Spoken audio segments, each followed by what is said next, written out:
ఇస్తున్నాను నాకు ఇవ్వు రియా ఎవరికి ఇస్తావమ్మా పైసా నాకు రియా నాకు పైసా ఎవరికి ఇస్తావో ఆలోచిస్తాను. రియా నాకు ఇవ్వు నాన్న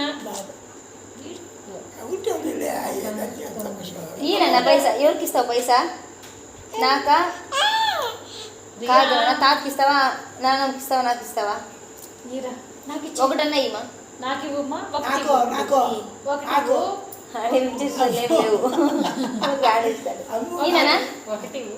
ఒకటి సమయం నాకు ఇష్టం చూడు కావాలి ఏనేనా ఉండు చూద్దాం ఉండు ఉండు ఎలా నాకుమా నాకు ఇవ్వమ్మా నాకు ఇవ్వురా నాకు ఇవ్వనా ప్లీజ్ కాసు లేదు నాకు ఒక ఇవ్వు పైసా ఇవ్వా ఒకటి ఇవ్వమ్మా నో నో రియా నో ఈ ఎంతసేపు పడుకున్నాను నేను పైసా కూడా ఒకటి తల్లి వద్దు వద్దు ఒకటి మా.